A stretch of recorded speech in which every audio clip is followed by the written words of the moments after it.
wanted to get her, but she couldn't. So you know Bobby. Yeah, I walk with mine. Yes, Yeah. yes, yeah. So, Well, I'll be happy to give you my email afterwards, and I can send you, if you want to shoot me an email, I can send you the link. And Okay. connect with you. that looks great. Yeah. Yeah, so I guess we'll get started. Thank you all for being here. We're really excited to talk a little bit more about the exhibition, this partnership. It's been a partnership between Union Hall and Denver Film and Eriko, our amazing guest curator for the show. So Union Hall is a nonprofit arts exhibition and event space.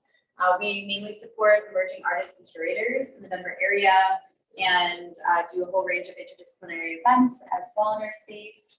And we were really thrilled to hear from Eriko and be able to put this together in here. And it's been a long time coming, a longer collaboration period, but I'd love Eriko to tell you a little bit more about how this partnership all came together and a little bit more about the exhibition. And then we will walk through and Eriko can talk about some of the work specifically, some of the artists specifically. We also have some of our artists here who might have a few words to say, and then there'll be a little bit of time for Q&A at the end. I'll ask a few questions to Eriko, and then if anybody else has any questions, we'll open that up too. So, yeah. Thank you so much, Emma. And thank you everyone for coming today. A little bit about Aura. I'm a big lover of cinema, film. Two of my passions are film and art interweave. And this is sort of a love letter to my passions, but also it commemorates my delve into film and new media in my own practice. Kevin and I had spoke about possible collaboration for Denver Film Festival and connecting film with art and kind of finding a common thread. But you know, it was the pandemic and so many things have happened. We came in contact last year. Thank you for still sticking with the idea through the months. And we've come to Union Hall and you guys have been a wonderful host. Thank you so much. It's also very suitable, I think, in this space for new media because of the black box aspect. It hosted the artists very well in their multi-dimensional works. Yeah. Yeah, amazing. And there's 9 different artists that Eriko had selected for this, and all about the intersection of art and technology. So Definitely. But more specifically about the exhibition, Aura celebrates the merge of fine art with technology. And some of the questions that we asked were, with the pandemic, everything became virtual, and there was this demand, you know, to have technology or to be dependent on technology. And so how does this reliability change an artist's practice, especially coming from a fine art background and or even working in new media? How does the pandemic have affected their representation and thematic as well? And the 9 artists that we have are Alex Branch, Sam Grabowski, Esther Hernandez, who also goes by Esther HC, Anna Kay, Christine Nguyen, Jody Stewart, Autumn T. Thomas, and Melanie Clemens and Zach Lloyd, who also have a firm and they go by Melanie and Lloyd. amazing. So I guess we can walk through a little bit. Tour. Yeah, let's start from this side. And we have 2 artists in attendance today, which is wonderful. If they wanted to speak about their work in person a little bit more.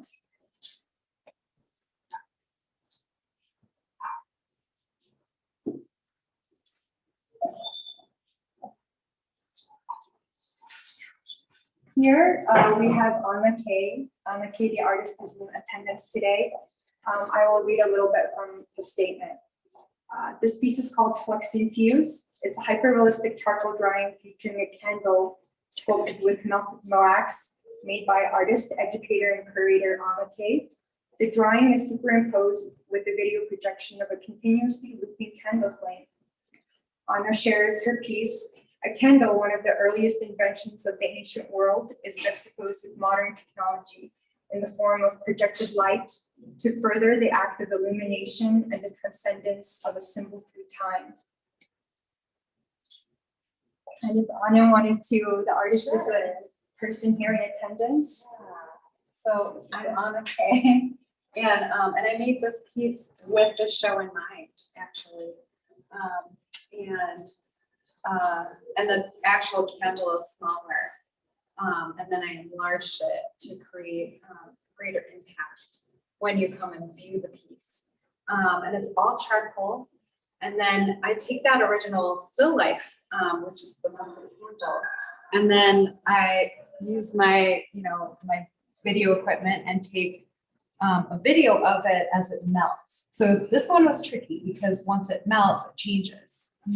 And so I took multiple takes, multiple videos, and by the last video, it had altered way too much for the superimposed projection to work.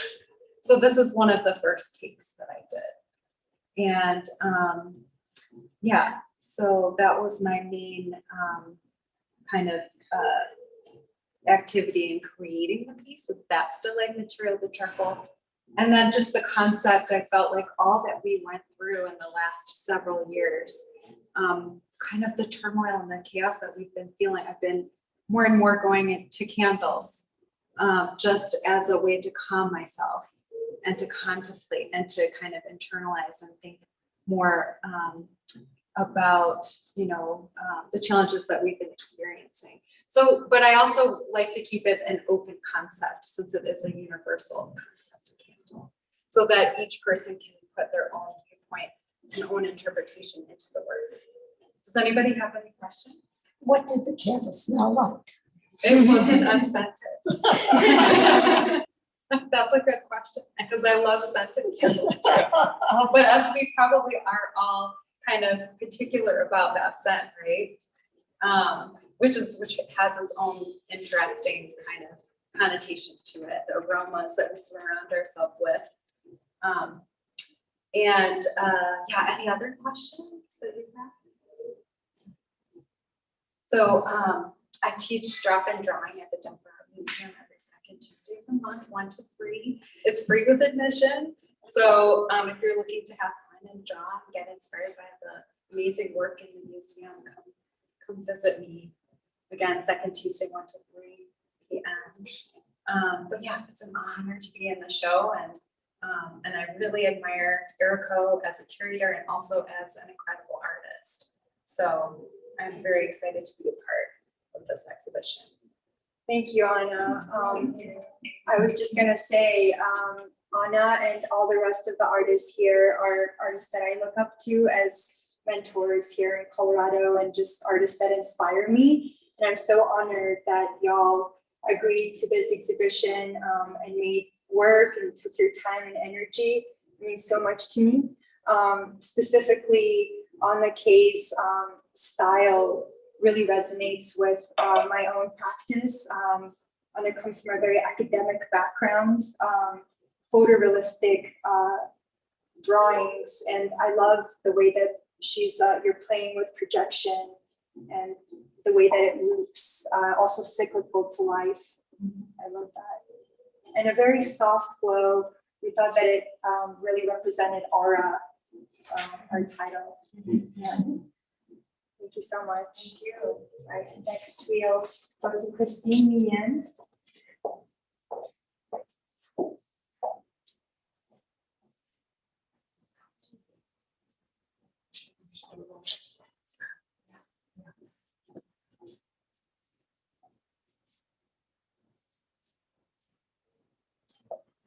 Christine Nguyen's practice is devoted to the natural world and its curiosities.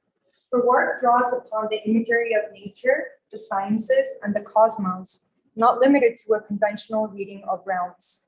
Christine Nguyen practices devoted her drawings upon the imagery of nature, the sciences. This work is called The Dark Matter and Algae. It is a salt crystal photo-based painting created using a combination of digital and analog technology. Christine says about her process, every plant in the world had its own equivalent star in the formation, which I saw as every planet has a corresponding star in the cosmos. in which direct connections were made between the microcosmic Earth and the macrocosmic celestial space. So Christine uses a lot of archival and pigmented ink with these beautiful salt crystals on top. And they look almost like crystals. I think they're brilliant, but they also affect the colors and how the paper decays over time.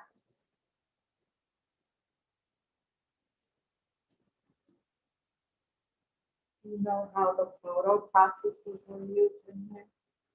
Or She not? creates them digitally and also applies, manually on top. But I like that the play of the analog with the mechanical.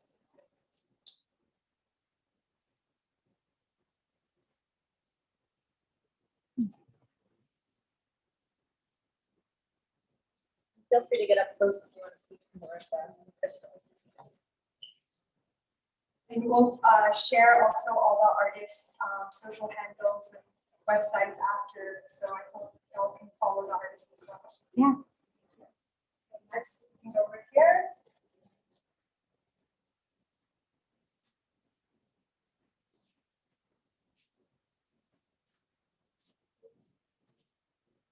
This oval projection is called BL Hashtag.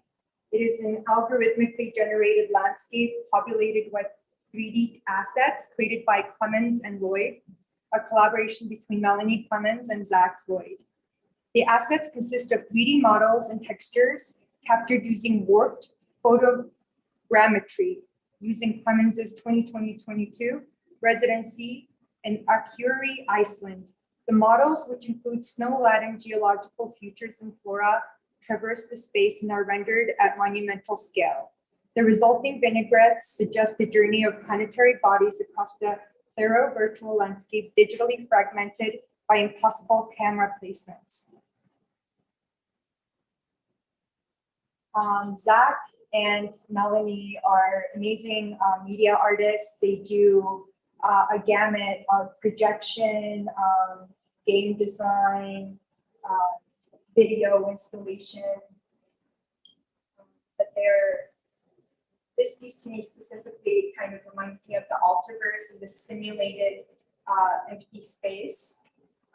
For example, in Second Life video games, there's always that undesigned space, and they captured that frigid Colorado environment. Yeah.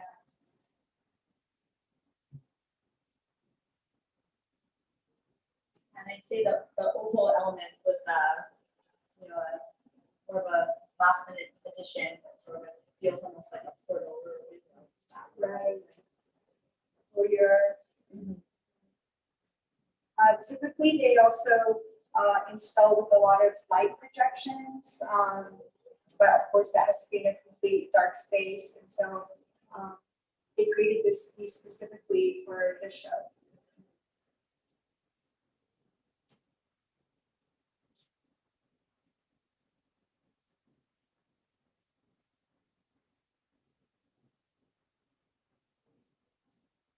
Can you talk a little bit about the shape of the portal? Yeah, Emma, we were just mentioning that the oval is reminiscent of a voyeur, and kind of takes you into that inner verse, outer space. But I think filmically also it really relates to the portal, and that lens of the viewer and the performer.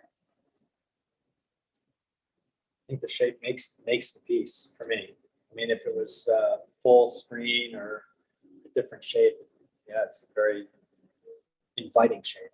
Exactly. Also, I think the illuminated colors around the oval is very interesting too.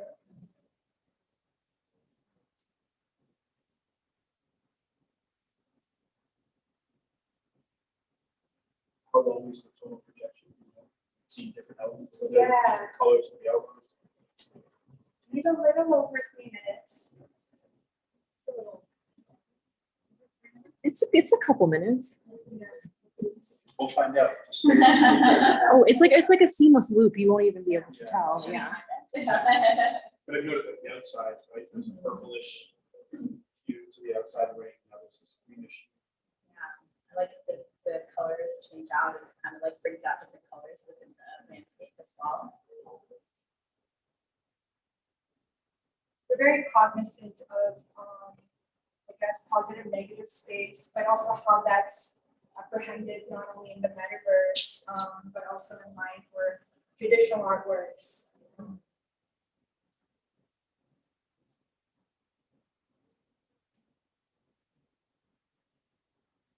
All right, we can move on to the next word. Yeah. Yeah, we could go this way to Autumn Thomas, or curve around and come back. Something.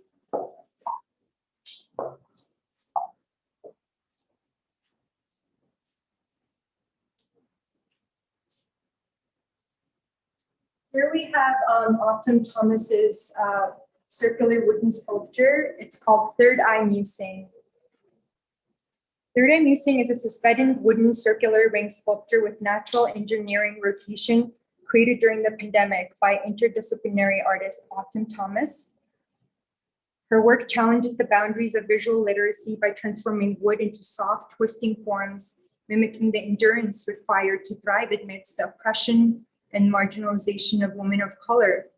Autumn shares about her process. Third Eye Musing is the heart of a labyrinth, the destination of which the lost souls search for enlightenment. Each section of this sculpture individually rotates a full 360 degrees. It's entirely representing the third eye or innermost intuition.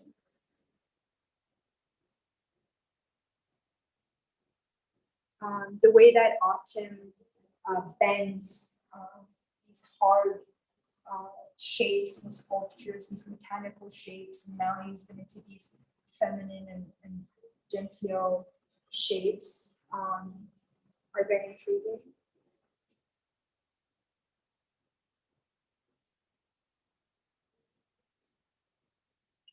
It's almost like bending wood to make a musical instrument. Absolutely. In fact, some of her pieces involve musical components.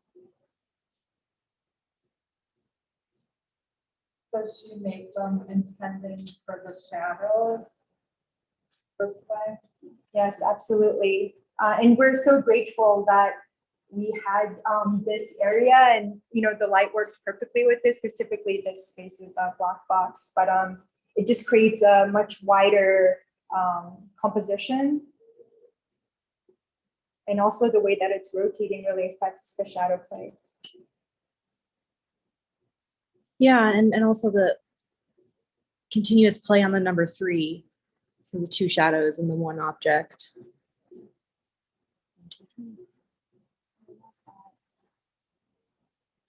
Yeah, a lot of yin and yang duality as well. And her symmetry, I'm very attracted to the lines of her work as well.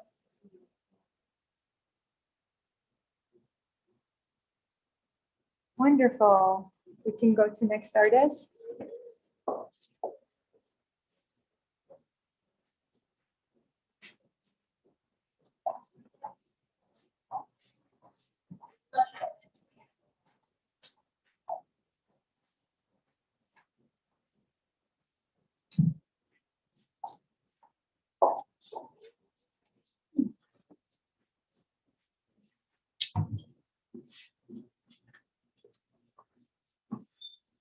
Obsession is a sculptural video and sound-based installation triptych by interdisciplinary artist, researcher, and founder of Manifold Labs, Sam Grabowski. Utilizing components of rendered sculpture shelter, landscape, and soundscape, Obsession explores the way our bodies respond to trauma and regrowth after disconnection in multi-sensory space. During the first lockdown of the COVID-19 pandemic, the artist asked friends to send short videos touching their own skin as a way to transmit some degree of intimacy. A small selection of these videos were edited together with 3D models. Sam describes her process: hair, mud, flesh, bone, and glass clad these modeled microarchitectures. They are structural echoes and literal tracings of our bodies in repose, lying down or sitting. The sculpture cited between the video is a literal tracing of two people holding one another, gutted and split into two. The viewer is invited to briefly inhabit this void.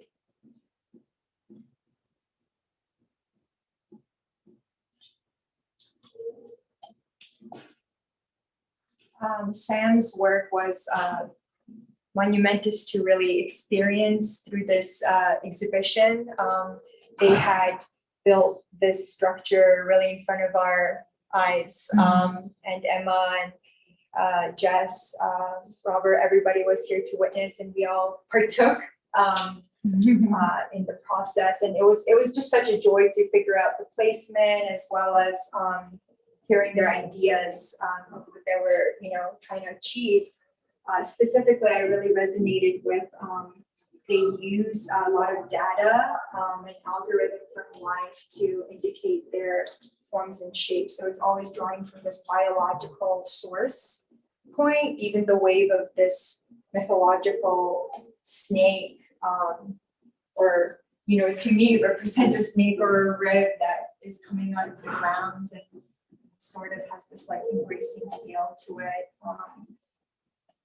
And I love the dialogue also of how all the different mediums work together.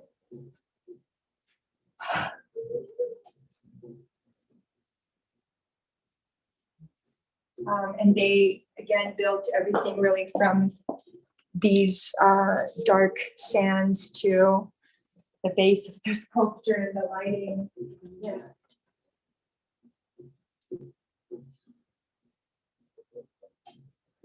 Is the screen to the left related? Yes. Yes. Yeah. So this actually, if you notice the structure of the animation, it's the same as the embraced form.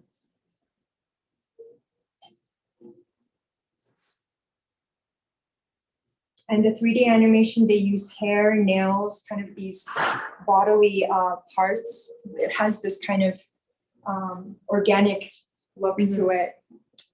Yeah, I feel like that's so many elements of the pieces and the artists in the show are, using some organic elements or elements derived from real life, and also then conveying those in digital spheres.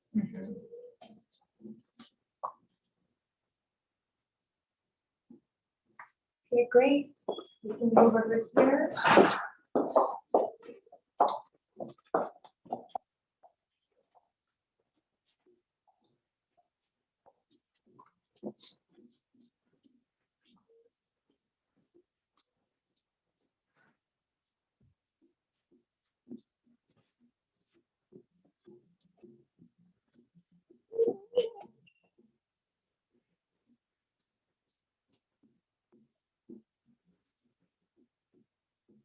This piece is called Six Side Pop.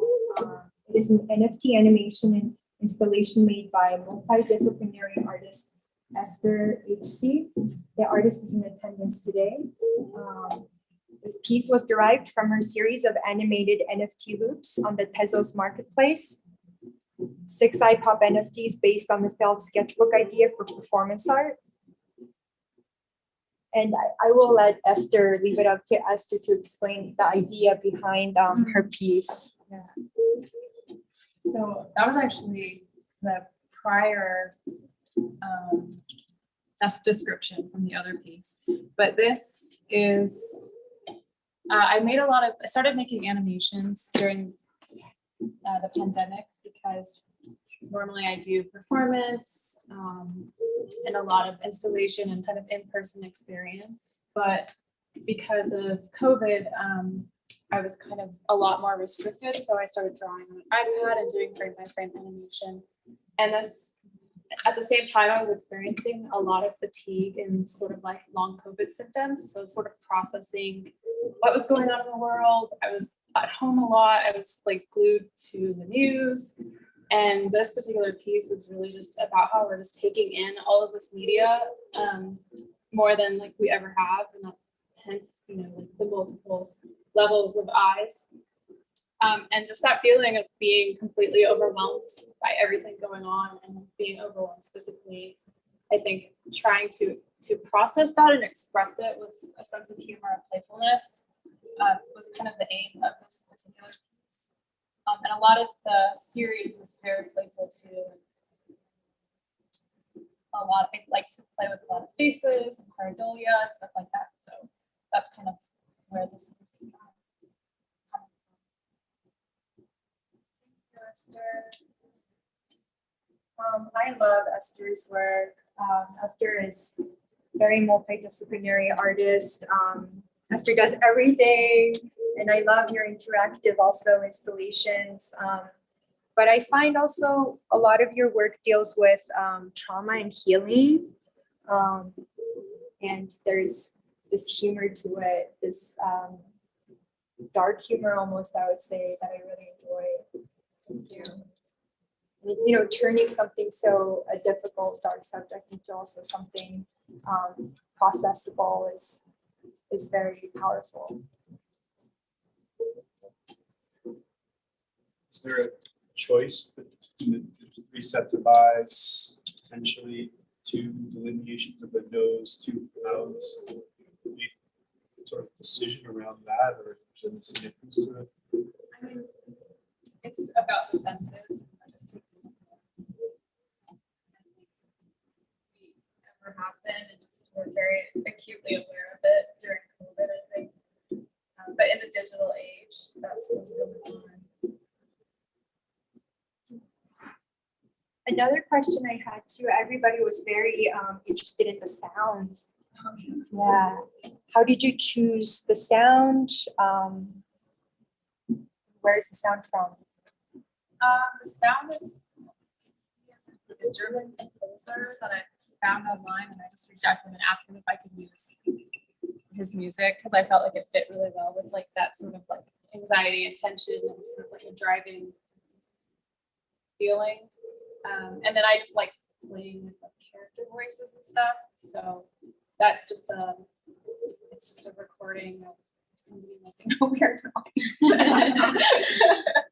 Is it the full track or did you cut it? I did cut it. Yeah. It's not the full track. The full track is really good.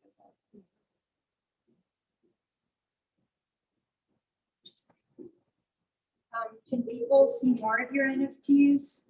Yes. If you go to my Instagram account, I posted a lot of them there. And it's esther.hc. And this one is for sale on object.com, which is objct.com. But it's the only one I have posted, unfortunately. So I'm still kind of slowly putting those up. And I think the NFT marketplace is really interesting, but it's kind of like anything else. You can't really have success overnight. It's kind of like a slow process of building your portfolio in that world, building your reputation and all of that stuff. So it's a very new thing that I've been experimenting with. Thank you for sharing. Because I think also NFT is a big part of this exhibition and the metaverse conversation. So I'm happy that we have an artist who is very established, but also kind of divulging, into NFTs, and it's interesting to hear your perspective. Thank you. And then the piece here we have. Sit there with you. That's okay.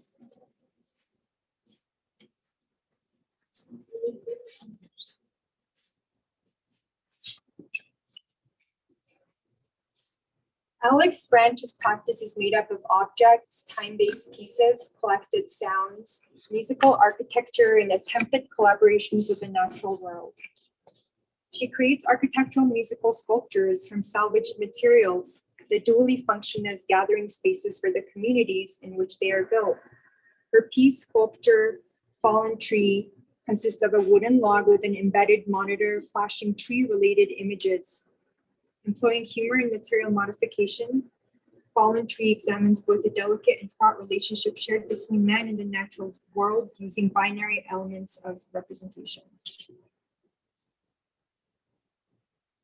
A little bit about this piece. Alex shared that she had salvaged this log from her friend's backyard.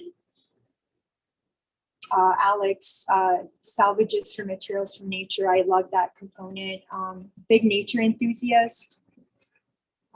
When they made this piece specifically for their show. When I first saw this log, it really caught me off guard in the best way because I immediately saw the projection as like a wound. And I also found it so interesting how she was paralleling in a very literal way the real tree and the simulation of the tree in like a tech format. I think there's so many ways you could read this piece. There's also a natural sound. I think it's the sound of when the log was being like foraged or looked for. I think that it was actually recorded in the forest. Yes, real time. Exactly. And originally, Alex was going to use like old projector kind of flickering effect, but she told me that they ended up really just kind of recording the log as if almost an ant was on it. And so it's this kind of examination.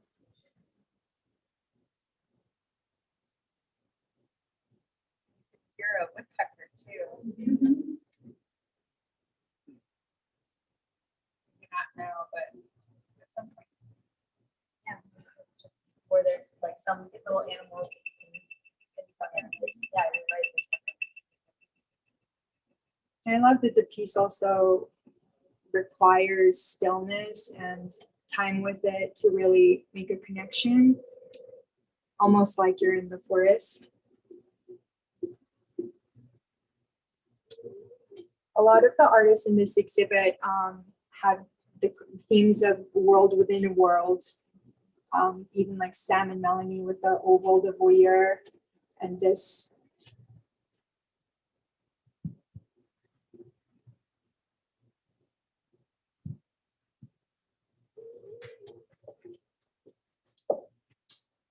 Just have one more. It's just,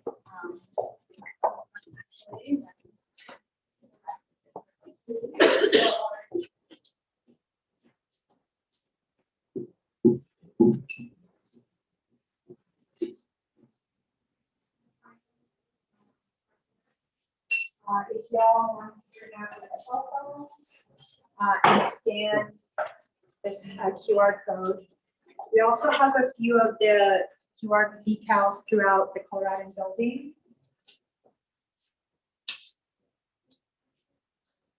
Jody Stewart's Forma Futura is a virtual sculpture, an augmented reality AR artwork created using 3D scanning and XR technology. The artist shares about her concept. I am interested in ideas surrounding telepresence and virtual versus physical experience, both of which have gained new importance in the aftermath of the pandemic. I am also interested in how virtual objects experiences manipulate us, the viewer consumer, physically, in altering our behavior, natural gestures, and ways of seeing to accommodate the virtual experience, as well as the sense of gamification and performance any virtual experience eliciting from the viewer. Jody's practice explores the aesthetics of the digital technologies which saturate our lives in relation to tactile and sensory experiences. She subverts the materials and tools of high-tech culture through her chosen materials, laborious and tactile processes. Her Roman sculpture forms are made using the plastic filaments intended for 3D digital printing. So essentially with this sculpture, you can actually scale it down on your phone. You can, really play around with it. It's very malleable. You can also go into the sculpture, but only on your phone through a different lens and apparatus. Jody also shared that she took a specific class, and I believe she's still in that course right now to learn augmented reality and coding. Jody Stewart's an amazing artist. Her works are large scale, super colorful sculptures using, again, 3D pen. So they're plastic kind of renditions of these hollow spatial sculptures. And she's essentially doing that now through digital modes. Through the exhibition, she was in New Zealand. So it was interesting to, interact with her through the sculpture and still, have a presence here without her needing to be here or to install. Yeah. You're in it. Nice. Cool. Yeah, and that's about all of our artists. If y'all had any questions. Thank you. Thank you, Eriko. Thank you so much. I might kick it off with one question while you all are thinking of some questions. So I feel like I talk a lot with our chief curator, Ari, about this, about how a lot of curators who are artists themselves are really influenced in some ways by that, and that carries through to their curatorial styles. So I'd love to hear a little bit about how maybe your creation is influenced or not influenced by your own artistic style and your own artistic practice. My artistic practice and creation, I think, influence each other. I'm coming from a space of exploration, in different, I guess, facets. Creation allows me to really learn from the artists. And also, if I have a cohesive vision, to explore that theme more. But it's a very big learning and mentorship opportunity and relationship, I would say. But my own art practice is delving more and more into new media and film. And so, I also, my father, Tsogo, he's a fine artist coming from a traditional fine art background, and he still practices fine art. So these conversations are interesting to me. How are different practices changing, different also generations of artists, and how are they valuing to technology? Because I do think that that's irreversible. Innovation is amazing, technology and science, but how do artists, adapt to these changes? Yeah, Absolutely. Thank you. I feel like it relates a bit to the title as well, and just where that came from. I know it was derived from this Walter Benjamin essay, sort of about how digital works. This is from 86 years ago, I believe. Yeah, 1936. Walter Benjamin wrote The Art of Mechanical Reproduction, and we got the title Aura. Also, Ari had a very big role in our creation process. We worked with Ari virtually, and we came up with the title Aura based on the concept that when an art form is reproduced, it loses its essence. But the exhibition also challenges, does it lose its essence? Exactly. Yeah. Right, because the way that art has been seen and valued back in 1936 versus 2022, the times then and now, and the economy then and now. And so I think a lot of things have changed in the way that we value and see art, or how we value and see art. Yeah. Does anybody have any questions about the exhibition or specific artwork? We also have Esther and Anna here if you have questions about their works that you've thought of.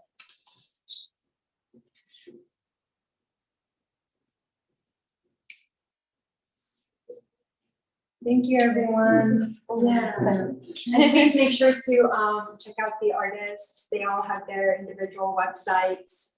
Yeah, I just had one more question, actually. I'd love, before you leave, if you're able to answer this question and the artist as well, about like what other projects you have coming up that folks can look out for. Again, you can find everybody more information about the exhibition in these gallery guides. also on our website, and our website has all the social media handles, websites for all the artists. If you want to learn more about them, but yeah, do you have any projects you want to talk about that are coming up? I will share my mural that I'm currently working on. I will possibly finish it around by the time July happens. But my mural is called Hero 5079. It's at Center for Visual Arts, and it celebrates the immigrant origin of Colorado, the past, the future, the present. Yeah, Amazing. thank you. Esther and Anna, do you have anything? I know that you talked about your classes at DAM, but is there anything else you wanted to mention or any shows coming up? Well, I'm curating a show at Righteous University. Oh, amazing. And then with my work, I have this chunk of time right now to build a new body of work. And so to make that work, I'm growing seeds of native grasses from Colorado, and I'm just seeing them pop up. Wow. So I have to be patient until they get big enough. And then they'll be my still life for my next series of paintings. Oh, that's so exciting. I love Yeah. that. Yeah, I'm kind of in between projects right now. I have a big installation up at the storeroom, and it's currently in my studio. And I'm going to have an open studio on first Friday in August, and we'll be activating that installation again and then showing some animation on the wall. And in conjunction with that is Laura Feliciano, who also has a studio next door. So her studio will be open if you're familiar with her and her work. So yeah, if you're available first Friday in August, we'll have some wine and stuff like that. Come down and chat, say hi. And the studios are located at X Denver. And that's off of like, the address is 3100 Huron. Thank you all so much. Yeah, I was just checking to see if there were any questions online. I forgot to check. So Laura has graduated out of Redline then.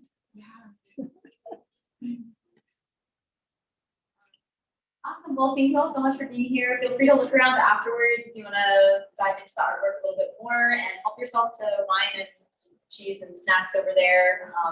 We have fun. So thanks again for coming. Yeah, thank you, everyone. We had the Robbins. I love the description. too. I find that admired for your work. It's so Oh, it's Redline. The white